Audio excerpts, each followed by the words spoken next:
Hello everyone, and welcome to Justaposition, the podcast where we explore mental health, vulnerability, and life journeys and experiences that we all have with some of your favorite creators. And today we have on a really special guest whom I had the pleasure actually of hanging out with you about 2 or 3 months ago.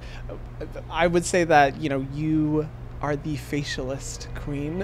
You know how to give such good facials, and she was able to do a whole facial for me. I posted about it on my Instagram story. But everyone, welcome to the podcast, Alicia. Hello, thank you so much for coming on. Hi, thank you so much for having me, and it was very fun to hang out in Miami and then in New York. Yeah, we were able to be at a CEO summit together in Miami, which is where we first met. And then Alicia was super gracious to invite me into your New York office in order to give a lovely facial. And you're most known for, I would say, and how people would probably connect the dots if anyone doesn't know who you are the founder of Peach and Lily. Yes. Yep. Claim to fame. And I love it. Yeah. Which is so funny because Peach and Lily as a business is now 10 years old. Wow. And, 10 years ago, for sure, when I mentioned Peach and Lily, it was definitely a lot of explanation. So it's just very rewarding 10 years later that people are like, yes, I know Peach and Lily. So yeah. Oh, it's so cool. I mean, your brand has made such a big impact in the skincare space, like particularly like the glass skin serum, as well as just the amount of really innovative, Korean inspired, just incredible formulas that you've been able to create, and just the quality and attentiveness to detail that you have in each of your products and overall brand philosophy is, I think, really cool. And it's so cool just to see Peach and Lily exploding in virality and popularity. I see your products on TikTok blowing up so often. It's super cool to see. Oh, thank you so much. Yeah, we started off as a Korean beauty emporium, and we still have Korean beauty products on our website. But yeah, the brand itself, Peach and Lily, the product line is launched in 2018, so it's been an adventure over the last 4 years. I bet. Talk about like reeling. And I do want to ask you some questions about like what that journey was like. You've been able to tell me in the past a little bit about it, and I want to deep dive into that because I think you have such a good perspective on what the challenges of being an entrepreneur, launching a business, while maintaining a personal life, and just good perspective on that overall that I want to dive into. But before we get into any of that, I want to ask first, because I ask all the guests who come on the podcast, what is the first worst thing that you have done to your skin, and second, what does your skincare routine look like now? So this is a very cringe worst thing, but I have severe eczema, and it's not something I can cure myself of, but I can definitely help manage the flare-ups now that I've learned how to take care of my skin. And when I was growing up, I had very visible rashes, flaky skin, itchy skin, like the whole 9 yards, head to toe, and it would just be popping up whenever, wherever. Yeah. And at one point, I thought to myself, it wasn't the type of rash where it was actually, bleeding, but it was very, very flaky. And it was sort of like a little bit of the aftermath of the flare-up. And I was so eager for all the flakes to go away that I did a peel on that aftermath. Really? Oh, my goodness.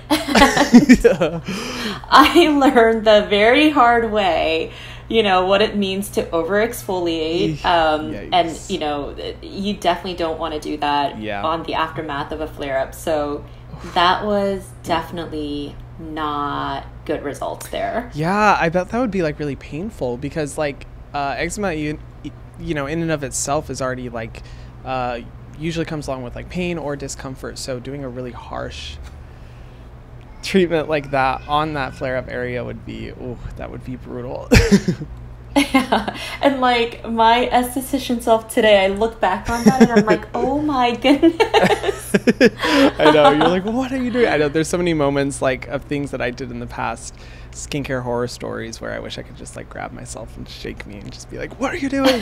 Yeah, I feel that. I mean, you've come so far since then though, because now you are a highly trained esthetician, you know, in addition of course to the knowledge that you have around developing your own formulas. So with that, I'm interested to know like what your current skincare routine looks like. Yeah, so, you know, everyone's skincare routine is so unique to their own skin. For me, you know, I have a few needs. Because I have eczema, my skin barrier needs a lot of support. I have to be very gentle with my skin. I also, you know, I'm in my 40s and I have a young baby, and you know, my skin is definitely going through the ringer a bit, and so I need a lot of support. So my skincare routine, there's a lot of bells and whistles, but you know, for me, it's working. So I love double cleansing. So I do the peach and lily ginger melt oil cleanser because it gets everything off without any residue. I love the Power Calm hydrating gel cleanser for both morning and evening. Peach Slices, which is our sister brand, has a Snell Rescue toner. And I love that toner because I get like random little breakouts here and there depending on the time of the month, but my skin is still, you know, very sensitive and dry, so I like that. Then for me, I am a big essence person. Essence is like life for my skin. So I love that plump it up with hydration step first. So I do the Wild Dew Essence. And my holy grail that I use every day, morning and evening, is the Glass Skin Refining Serum. And I just like that, you know, it has like 2% niacinamide, not too much. So because it can be a little irritating sometimes if it's too much. And then I love that it has, you know, hyaluronic acid, aceca active in there, you know, like peptides, a lot of good things, but it's gentle. And then in the evenings, I am obsessed with your Mandelic Acid and Rice Bran serum. So I use that. I love that, you know, it is very effective, but it's gentle, which is, you know, my skin reacts to everything. So, I mean, your products in general are beautiful, but that's one thing that I've been really loving because of, you know, just that in between when you need that skin polishing, but it's not, you know, something that, you know, I do my kind of deep dive chemical resurfacing, but in between I still need a little support without being too much on my skin. A little exfoliation. So I exactly. And by the way, I just love that your brand is so dedicated to making the planet better. I mean, it's so integrated as a part of your brand. And I've told you this before too. Like, it really is awesome to see. And it's just so integrated. It's not an afterthought. So thank you so much. Seriously, like, hats off to you, because that's not an easy thing to do. Thank you. I mean, hats off to you as well. Making change. It's awesome to see. Thank you. Of course. And then I like the Pure Peach Retinoic Eye Cream because it is not traditional retinol. And it's just gentle retinoic acid naturally found in rosehip seed oil and bakuchiol, and then beta carotene rich fruit extracts. And then there's a Korean brand called Lagom, Lagom. They have a sensitive cica moisturizer, and I've been really loving that. Yeah, it's one of their newer I'm a huge cica fan. Like anytime I see a product that has cica in it, I'm just like, ooh, what is this? I'm obsessed. Me too. In fact, our Snail Rescue line, we actually combined the two Korean beauty superstar ingredients, snail mucin and cica. And that's kind of like a unique combination. So I'm right there with you on the cica. And then, you know, in the daytime, I really go between a lot of different sun creams. I tend to use a lot more mineral sunscreens. Same. I do, I like the Skin Medica one. The new Summer Fridays one, I also just really barely like bought that one. I haven't tried it yet, but I've heard really good reviews about it. I'm stoked to try it. You love it? Yeah, I just tried it for the first time a week ago, and I was like, oh, this is great. This is, very minimal white cast, and I can reapply pretty easily. So, I do that. And then, of course, if I'm having like a bigger beach day out, I mean, it's the whole 9 yards, like hat. I mean, I'm that person on the beach. You're the one that just appears in the cloak, just like floating across the beach with absolutely no... Honestly, that's so good, because a lot of people forget that, like, protecting yourself from the sun is more than just applying like an SPF 50 sunscreen. It's about being in the shade, wearing hats, sunglasses, whatever it may be, clothing that, covers a lot of you. So props to you for that. That's the most important part, I'd say, when it comes to sun protection, is all aspects of it, not just sunscreen. But that's like a really comprehensive routine. I love it. I love all the different active ingredients that you use. I mean, you touching on like retinoic acid and stuff, like I could geek out over ingredients like that. It's super cool. And I love the focus on sensitivity, because I personally relate to that, not only as someone who has struggled with sensitive skin, but a lot of my audience has sensitive skin and is very conscious of ingredients and, actives and effectiveness, and making sure that formulas are accessible. So that's one thing I love about Peach and Lily, and why I was so impressed, particularly when I discovered the glass skin serum, because I was like, okay, this product is going viral online, let's see. I'm always skeptical when it comes to like products that go viral, and when I looked at the ingredient list, I was like, wow, this is fully loaded with really good ingredients that are still accessible for sensitive skin. So yeah, it's great. If you guys haven't tried it yet, I highly recommend checking it out. It's a great product. I'm so glad you think so. Thanks for sharing that. Yeah, of course. Well, to dive into the questions, I want to first touch on your background and experience going through intense training as an esthetician, because you were telling me last time we were together about just the rigorous, education training that you went through in order to become, licensed. And I'd love first for you to kind of like share what that was like and how it kind of helped prepare you for the future and, inevitably launching your own brand. Yeah.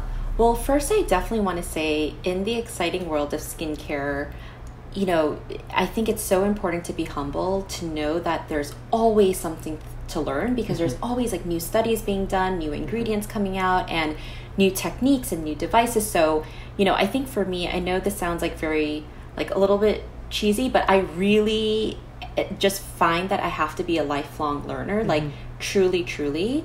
And I think, the license is one thing, but I think the ongoing education is really important. So, for sure, to be a New York licensed esthetician, there's your standard kind of schooling that you have to do. There's 600 hours, the hands-on, all of that. And then I went to skin school in Korea, and then I was also certified by the top spa in Korea, and that spa, Shanepree, they're very interesting. At that time, the spa director who was kind of leading my program, she is the esthetician who creates the licensure exam in Korea. And she is a PhD in cell biology. She just is a wealth of knowledge. Yeah, and I bet. Yeah, so there was just like a lot of material to study. But on top of that, the actual Shanepree estheticians, they have this like interesting protocol where they were sharing with me that even if you're a very seasoned esthetician, when you go to Shanepree for 3 years, you're paid full time, but you actually aren't practicing until you're absorbing everything the Shanepree way. And so the actual hands-on certification process was extremely particular, like down to how you're handling even facial sponges, like not like sanitation, like hygiene wise, but like how you're flipping it in your fingers and how seamless it is on the client's skin. Like, wow, it's that's hardcore.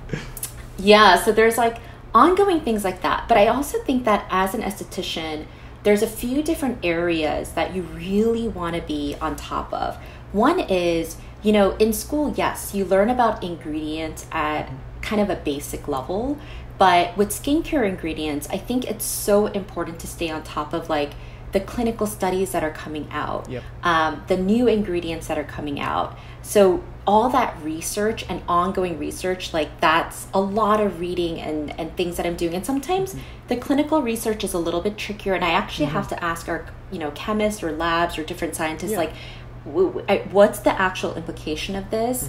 But also, for the last 20 years, I've been keeping this very analog, and now I've kind of digitized it, personal record of patterns I see. So, for example, let's say that there's 7 products I've run into that just everybody says it's very calming, and that's also my experience. And things, you know, when I do facials, like, people are seeing those results, but they're not positioned as calming products. What ingredients are together in those formulas that's giving that benefit? And so I think there's this ongoing curiosity and really understanding, like, the practical application, because clinical research is precious gems, but there's not enough of it. So you really need to kind of, we need so much more. The second piece is, as a facialist, your hands-on experience is really important, because there's the theory of what it's like, how skin might react to something, and there is the actual hands-on technique that you're really staying on top of. And over the years, I've really developed my own techniques on, and I really specialize in sensitive skin, whether it's you know, somebody with acne that flares up really easily, or very kind of delicate skin because they have kind of very photo-aged skin, or different things like eczema, etc. And so how do you handle skin? That's something you have to really stay on top of. And then finally, I think, you know, the really researching how labs work, because you want to understand how products are made and how they actually work. So whenever I go back to Korea, and before the pandemic, it was really like once every couple months minimum, meeting with all the labs and seeing, like, the labs that specialize in cleansers, the labs that specialize in treatments, the chemists that are really good at emollient type products, and just staying on top of that. And so, in short, I think, you know, again, I always just take the perspective that you just have to stay really on top of it. And the minute you think, like, I know it all, like, I think as a professional, you know, you start to decline. And so, it's been 20 years now where this has just been my universe. That's so amazing. I love your relentless pursuit of education, because I think that's the most incredible aspect of the skincare world. The whole reason I became interested in it in the first place, because there's just constant new research and new studies that are coming out, you know, so many new developments to ingredients, and, you know, data that's found, or benefits that are found when you mix 2 ingredients together, and, like, all the, you know, chemistry behind it. There's just so much to learn. And I think, you know, as an esthetician, that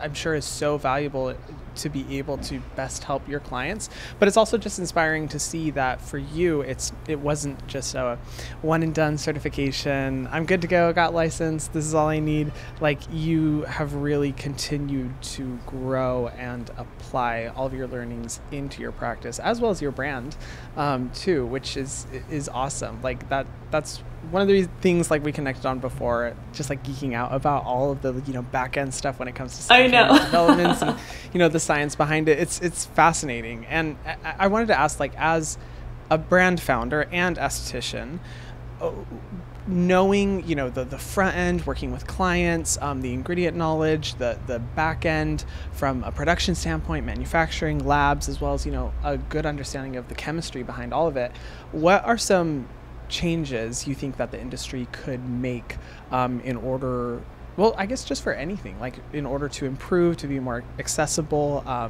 from a technology perspective? Like, what do you think are some of the changes that the industry should make? Yeah, I mean, I think top of mind, one thing specifically in the US that I would love to see is a bit more regulation around the manufacturing process, because it's actually not a legal requirement for manufacturers to follow good manufacturing practices. And so in our search for the right partners and so forth, like, I mean, we have come across some standards that really wouldn't fly with a lot of consumers if they were aware of, you know, I think, you know, just even the way that certain ingredients are stored, or the consistency of quality or documentation. And ultimately, you know, in the end, it's not just the ingredients, but it's the quality of the formula and the consistency and all the different testing that goes into it that is so important, both for efficacy and safe use of that product. And so that's something that I would love to see be a bit more regulated, because that manufacturing process is really, really important. Yeah.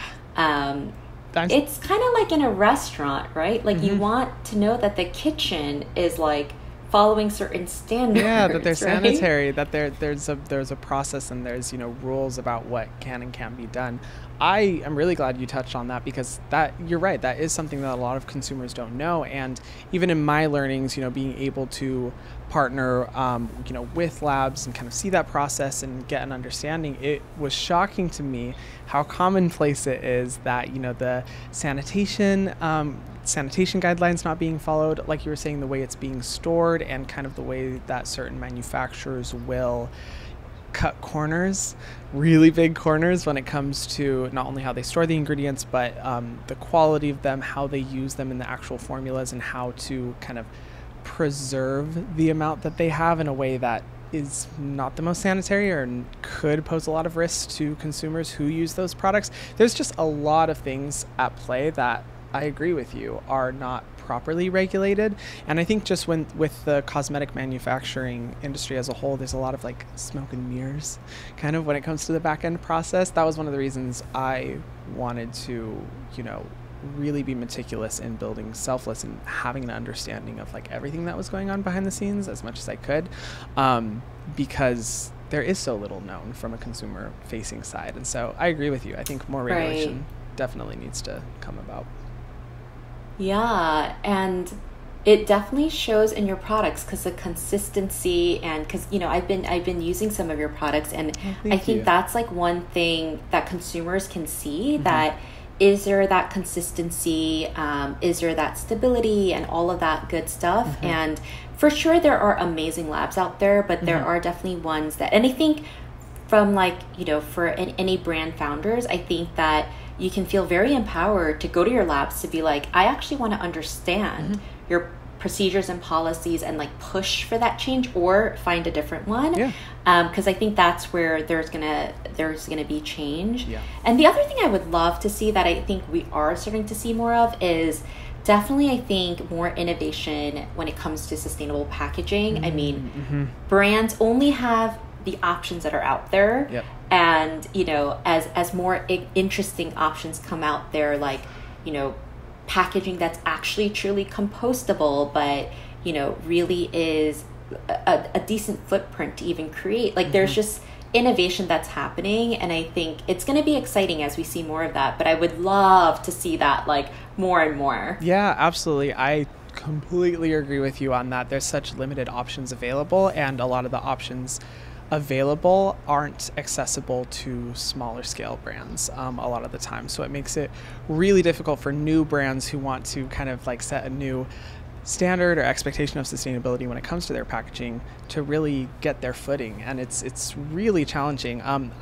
I know you know Leah Yu. If you guys, you know Leah Yu, the founder of Crave Beauty, she's done a really incredible job of documenting on her Instagram as well as YouTube the challenges around finding sustainable packaging and how difficult it is as a brand. But I think, like you said, the encouraging thing is that there's a lot of positive moves and steps that are being made in the direction of more sustainable packaging options, and I think the future is bright when it comes to that. So I'm stoked, like you, to see kind of where that is heading. Another thing I wanted to ask you, kind of in line with like what your thoughts are on the industry, because I have, you know, this amazing opportunity to sit with you. You know, I don't know if I know any estheticians who have gone through as intense training as you, and so I feel like you have such a valuable perspective when it comes to this. There's a lot of discourse online about, you know, skepticism of skinfluencers and people talking about skincare education and ingredient knowledge who aren't licensed estheticians or dermatologists.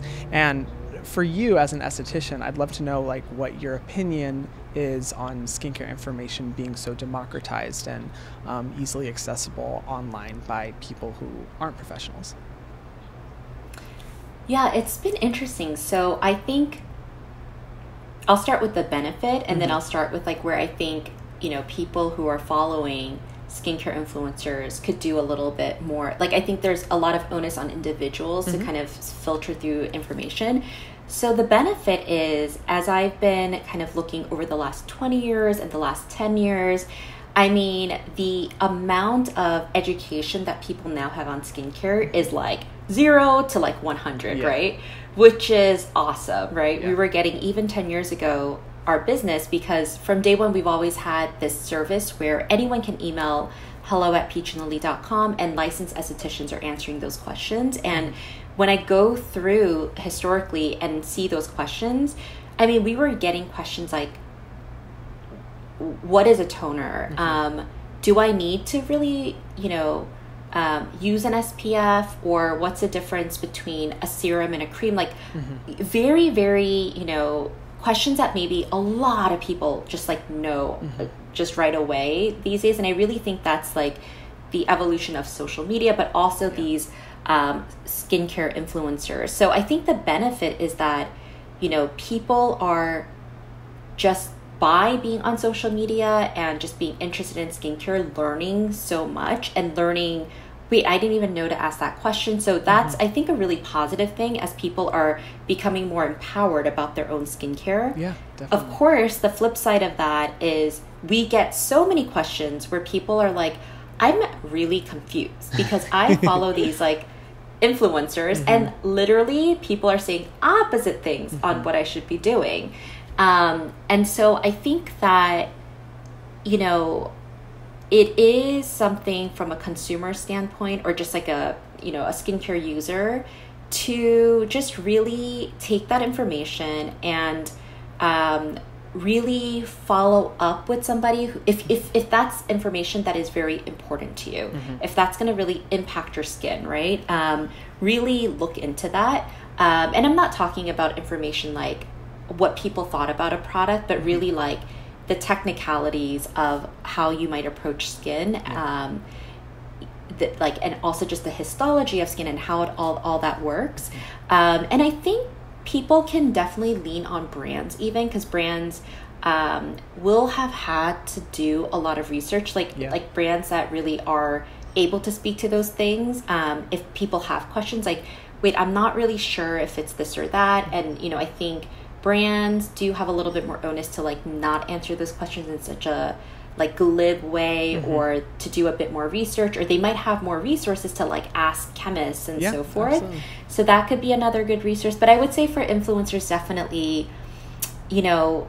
I would, encourage influencers to, lean on resources and, hearing it from another influencer or reading it on Google. Like those aren't necessarily resources. And it is, I also feel it for influencers because it is confusing, right? You want to do a really great thing for your audience. You want to share, but you're also like, I swear that's what I learned. And and sometimes it's because there is no objective truth. It's actually sometimes a very nuanced conversation, or whether or not you can use this ingredient or not, it actually depends on the formula. So, sometimes it may be part of the truth and not the whole truth. So it's a confusing landscape, but on the whole, I do think it's good that people are just trying to push the conversation along and push education along. But I will say, just to, if that information is going to really impact your skin, just to make sure you vet that for yourself as a skincare user. Yeah. Oh, that's such a good perspective. I love that approach because, I would say I agree with you that I love that there's so much information out there, like in my personal experience, having 11-year-olds coming up to me and talking about glycolic acid and niacinamide and barrier repair and stuff. It's just incredible because even just 5-10 years ago, that was just non-existent. And so it's cool to see that skincare information has become so accessible. But you talking about, vetting the important information when it comes to your skin, I think is really critical. And I think what should be celebrated is always, double, triple, quadruple checking the information that you hear about an ingredient or about a product or a recommendation for like a skin concern. Just, diversify your information sources and really, make sure that you're also getting the input of an esthetician, of a dermatologist. That's one thing I love about the state of skincare social media right now, there's so many dermatologists, and estheticians who are now making content, and that content's just become so accessible to the everyday consumer, whereas in the past you would have had to pay to go into an office to have a facial in order to ask those questions.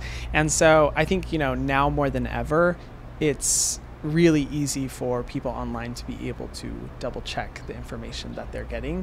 And also another thing I'll add too is, understanding the difference between, data and opinion, understanding what the data is around a certain ingredient, around a certain skin concern, but also being able to distinguish the opinion from that, so that the two don't become confused. Because I think that's where a lot of confusion can come when you hear one person saying, don't use this ingredient if you have this skin type or if you have this skin concern, and then another person saying the complete opposite. It's I honestly feel bad for people online, because I'm like, I get confused all the time, so I can't even imagine imagine what it's like to be watching this type of content, And then of course there's like your unique skin and how you might react to certain things. So, I think it's all about, the bottom line is, it's just, I kind of think it's analogous to nutrition. Like, there's so much information, but in general, that's a good thing as long as you're empowering yourself to tailor it to you. And then the pieces that are very important, double checking that. Like when I was pregnant, there were certain things that I was like, wait, I should definitely check with my OBGYN on if I could eat this, Yeah, absolutely. Yeah, I love that. It's such a gray area, even for people, professionals within the industry. There's just so much gray area. And at the end of the day, everyone's skin is different. So it's about finding what really works well with your skin, I think, while being aware of the full context of the ingredients, the products and the skin concerns that you're trying to treat, just so you're best empowered to be able to focus on whatever you're wanting to focus on. And I also want to touch on, so I personally have found a lot of inspiration from your story as a fellow skincare brand founder, because you have been through a lot of challenges in the 10 years that you've been, working on the company, let alone your esthetician background as well. And I wanted to ask, what was it like building your company, and what are some of the challenges, that you faced along the way and that you had to overcome in order, to get to this point? Yeah. Oh gosh. There have been so many challenges. Yeah, sure. I'm going to start with the highlight, just so that people, I want this to be like encouraging for people who want to start something. So 10 years later, here we are. Peach and Lily is a top 10 Ulta Beauty brand. Peach Slices is also a top 10 Ulta Beauty brand. And Peach Slices has the acne spot dots is the highest by volume sales in the biggest drugstore in America, in the blemish solution area. Wow. Okay, I start with this because this is something that I never, would have expected or dreamed to have happened. And I start with this because I want to encourage people that even at the worst of times, when it just all seems like it's going to fall apart, that isn't necessarily the case. And there's always a light at the end of the tunnel, and you can make it through. As an example, the first 2 years of the business was incredibly rough. I just went into it with just a ton of passion. I wanted to bring Korean skincare to the US market. And, I wasn't taking a salary for 2 years. I went from a cushy consulting job to not having a salary, not having an office. My apartment was my office. I think at one point I had like $7 to my name, plus a lot of student loans that I had just put on hold. Oof. I remember I was debating, do I have pizza today, or do I ride the subway today, or just walk?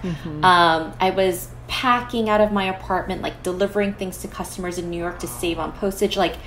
It was really rough. And we finally got an office when every single piece of my apartment had turned into storage, including my tub. And I started to have to take sponge baths from the sink. And I was okay. The dedication, man. Wow. And, challenges like expensive shipments, getting wrecked or lost at sea. Like literally, I'm like, is that happening to, just something unexpected happening? Or, I really wanted to curate like the best Korean beauty brands, and I had no website, I had no customers, and beauty brands didn't want to work with us. And I went to Korea thinking I would just be out there for a month to kind of curate brands. I was there for 6 months, and I was like, I can't even launch the business because brands don't want to work with us, because the quality brands are so careful about who they work with. Yeah.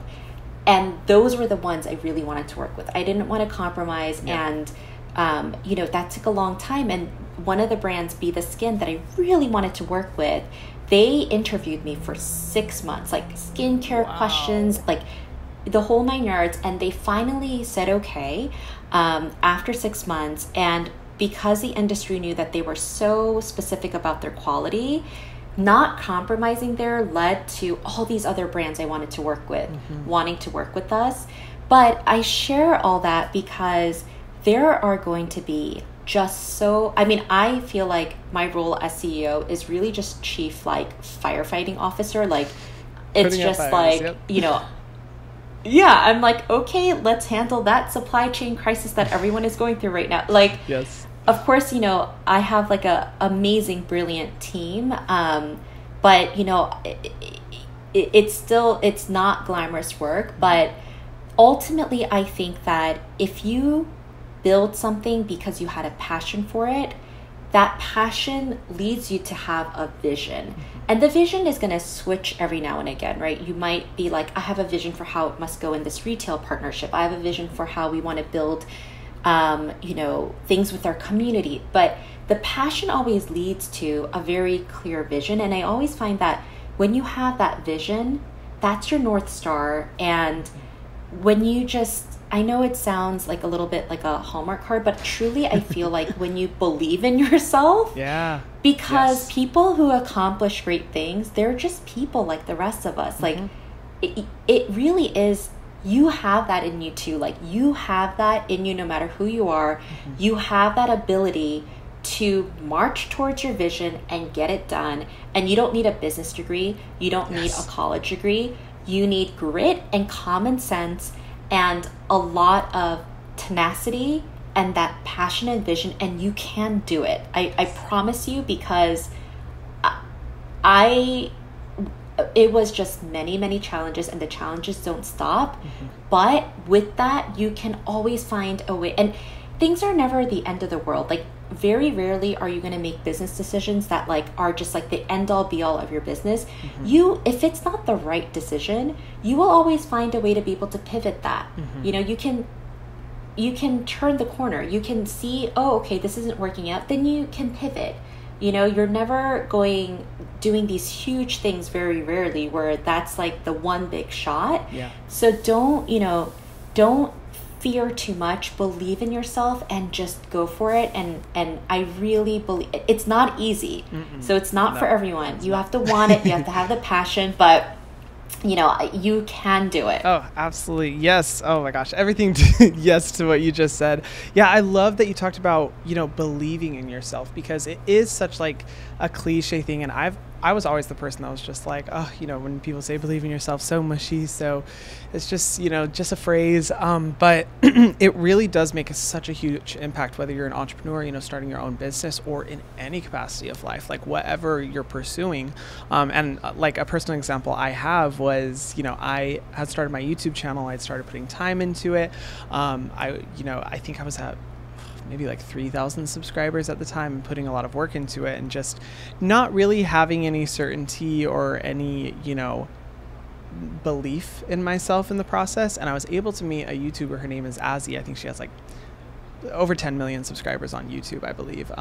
Really sweet girl. She reached out to me and she told me, she was like, you are going to grow on social media so much. I really believe in you. You have so much potential. Don't stop. Oh my, I just got chills. Yeah, it was so cool. Like just little old me, she was telling me that. And that was the critical turning point where I started to believe in myself, where I started to view my own content and be like, wow, I really, think I can do this. I think I can make it happen.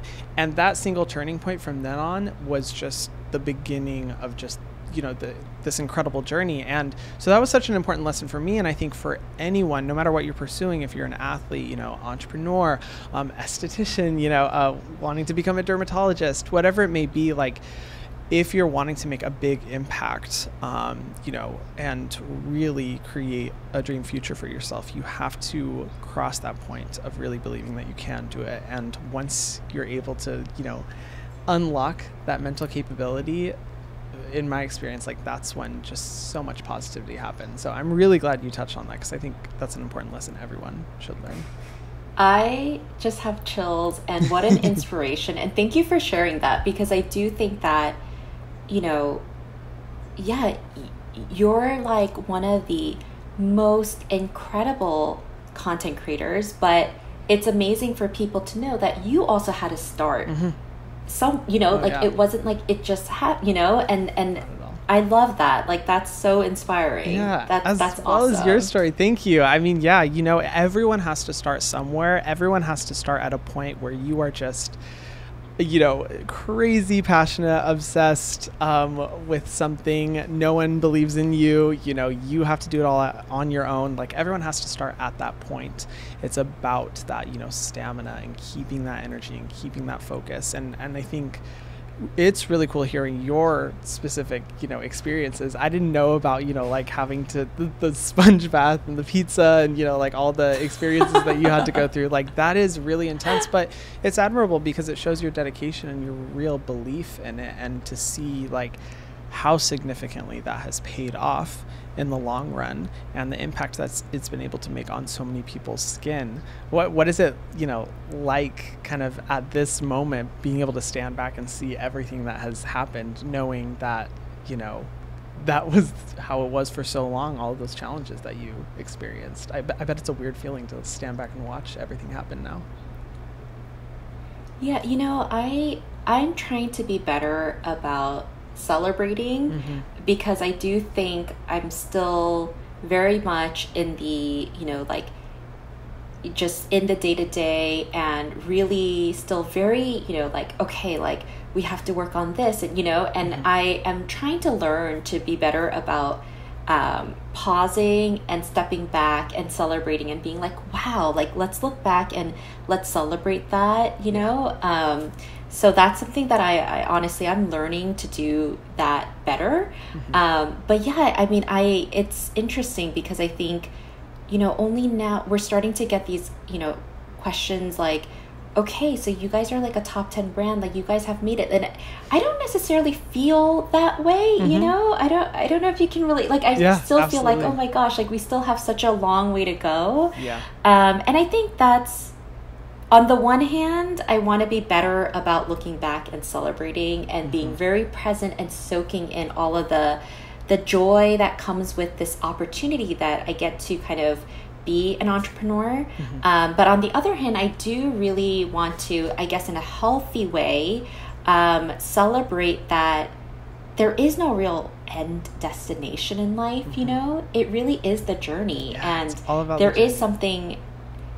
There is something really awesome about feeling like there's still a long way to go, because you're still in motion, you're still on that journey, and you're still growing as a person, as a business, as a team, and that's something to celebrate too. So, I think it's just trying to have a balance of that and have that healthy perspective on it, and I think that helps me manage not feeling stressed and all of that as well. Yeah, absolutely. I think that balance you're talking about of still being committed to improvement and learning and growth and change, while also being able to look back on the accomplishments that you've been able to make and the difference you've been able to make is really important. And I can personally relate in feeling the difficulty of stepping away from just the chaos of the moment and being like, oh wait, I have to keep going and like improvement, and I think that's one of the benefits to being like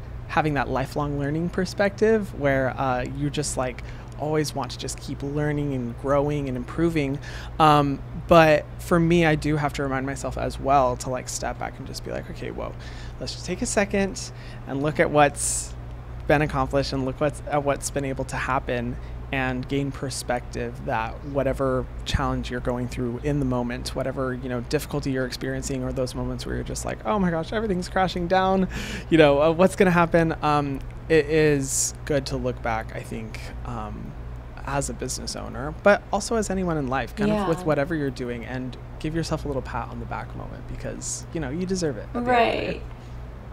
Right. Yeah. Exactly. Yeah, I think you share such good words of wisdom in that respect, and your life experiences have really, I think, from my conversations with you and this conversation now, it's really evident, you know, how much wisdom you really have when it comes to so many different aspects of life, whether it be skincare, but also just, you know, in general life experiences. And it really means a lot that you would come onto the podcast and like talk about that openly and vulnerably, because I know it really does inspire me, and I know anyone else who's watching would also be really inspired by your story. And you know, the resounding message that I get from hearing about your personal experiences is to not give up, to keep going, to be open to change, be a lifelong learner.